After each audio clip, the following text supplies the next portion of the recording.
This picture that I'm going to show you represents for me the absolute moral bankruptcy of modern Ireland. You know, I used to think the biblical story of Sodom and Gomorrah was just a fantasy. It was just a fairy tale, a fable.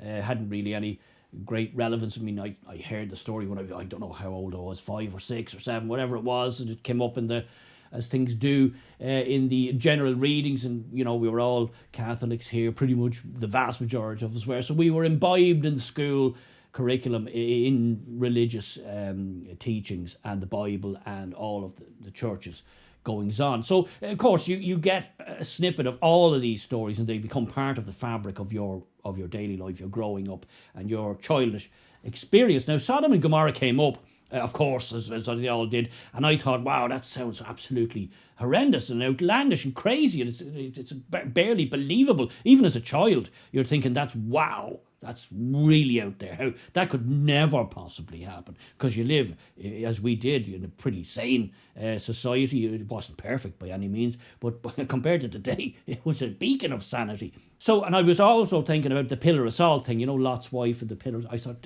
because the only salt I knew was the salt you got for your dinner. You know, came sacks of salt, and you pour, you know, and I thought, pillar of salt, what would that look like? Would it be, you know? Anyway, look, that's what children get caught up in, the weeds of these things.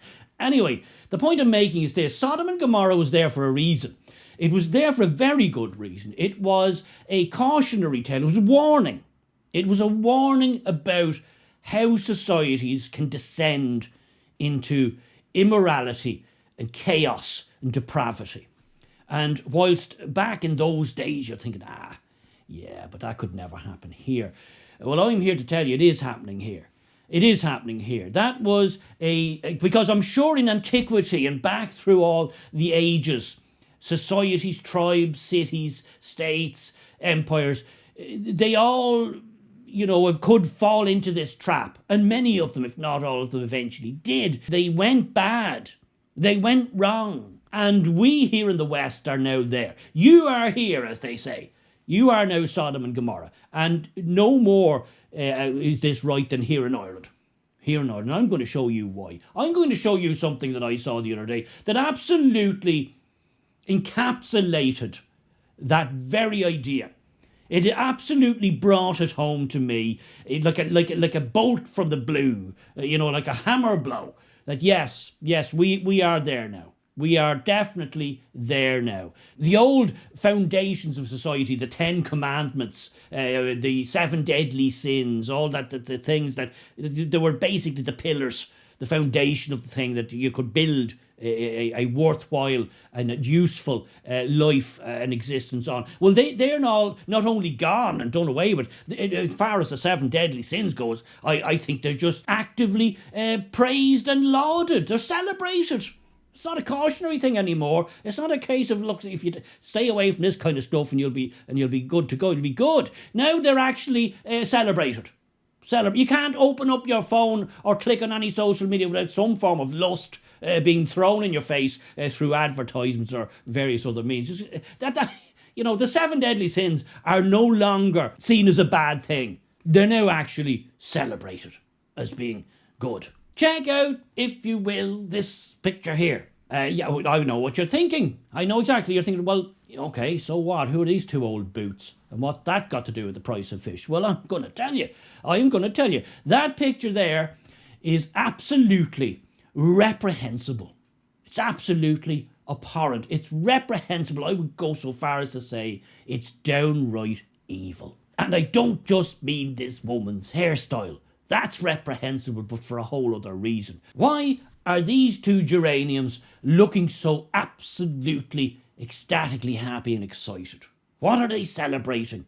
What's the big occasion? Well, I'll tell you what the big occasion is. And this was put out by one of these women on social media. It's a completely public thing, and it was put out so that the public could see it. And they are celebrating one of the ladies there. I use lady very loosely because she's not a lady. They are celebrating. They're a lesbian couple, a married lesbian couple.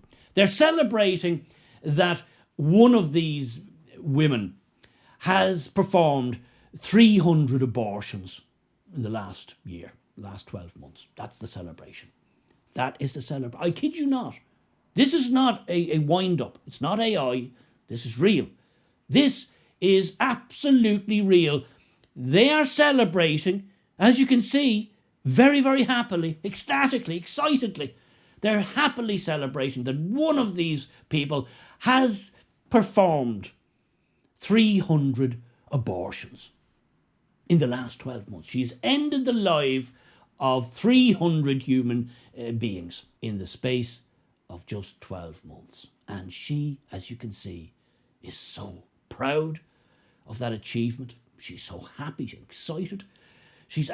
They're both absolutely beside themselves. This is Sodom and Gomorrah. This is absolutely the epitome, in my view, of evil. And all of what they are celebrating is completely legal, as per the Irish state, the modern Irish state. It's absolutely 100% legal what they're celebrating and what she has done. We had a referendum in 2018 here in Ireland to bring in abortion. And we were told it was a big play at the time. Look, it's going to be very, very rare, only for hard cases. It'll be very, very safe and rare. Well, there's over 10,000 abortions now taking place in Ireland every year. Now, a lot of people have differing opinions, and I get that, on that issue, as in, what length of time should it be legal up to, and in what type of cases should it be. I get that. There's a lot of nuance there, and various people, up to the complete loony bins who are trying to push abortion right up to pretty much 9 months. And I think that's just, wow. I don't even know how a thinking, sentient human being gets to that place, but they do. These two women here, Geraldine Hickey, the one with the screwy hair. I mean, look, a woman in her, I don't know, what is she, in her 50s? I don't know what she is, but having a hair, she's a comedian. She's an Australian. She's a feminist, woke, feminist comedian. Now, if she's anything like the woke feminist comedians that I've been unlucky enough to see snippets of, I reckon she's about as funny as a fire in an orphanage. So you could probably take your cue from the haircut there. So she's married this other bint, and she's a nurse, and she's some kind of clinician, a doctor of some sort. She performs abortions or takes part in them, and she's absolutely gobbed. She loves it. She I'd say she gets up every morning with a spring in her step, because crazy people, unhinged people, deranged people, evil people, they do that. They do that. Do you know what this is, as far as I'm concerned? And this is my personal take on the thing. This is the same.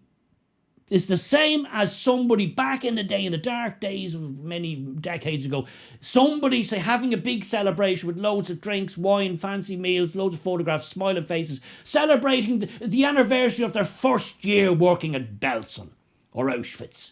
Here I am celebrating my first year at my dream job, working at Auschwitz. What's the difference? That, at the time and in that place, that was totally legal. Totally legal to work in those places. In fact, it was probably well paid. And certain types of people probably wanted that job. It was their idea of a dream job. Again, one of the most reprehensible, evil and heinous career paths anyone in history could have possibly followed or chosen. And what's the difference? You tell me in the comment section. What's the difference? This woman here, this unhinged lunatic, evil woman, is celebrating that she terminated the lives of 300 human beings. And that's what they are. With medical science the way it is today, that's what they are. And she is celebrating, and I believe she's hoping to increase that number as going forward. So what do you make of all of that? Am I being hyperbolic? Am I over-egging the pudding? Is it not as bad as I'm making out? Are we not Sodom and Gomorrah?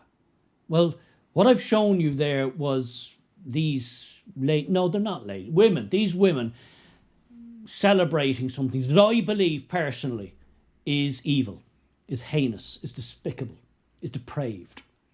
And it wasn't that it's found footage. Nobody rummaged through private dealings and private albums. This was what they wanted to show the world. It wasn't an intimate moment. It wasn't a private moment. They wanted the public spectacle. They wanted to put out there to the general public, to you and I and everybody else, that they were loving the moment. It was a celebratory moment. They were happy in the moment. It was an achievement as far as they were concerned. And, well, okay, fine, you can do that. Everybody's living on social media now. I am part of that tapestry. Well, okay, you have every right. As I said, it's not illegal. The Irish state has made this type of thing perfectly legal now. Okay, you can go public. I have every right to comment on it. I have every right to critique it. I have every right to be absolutely disgusted by it.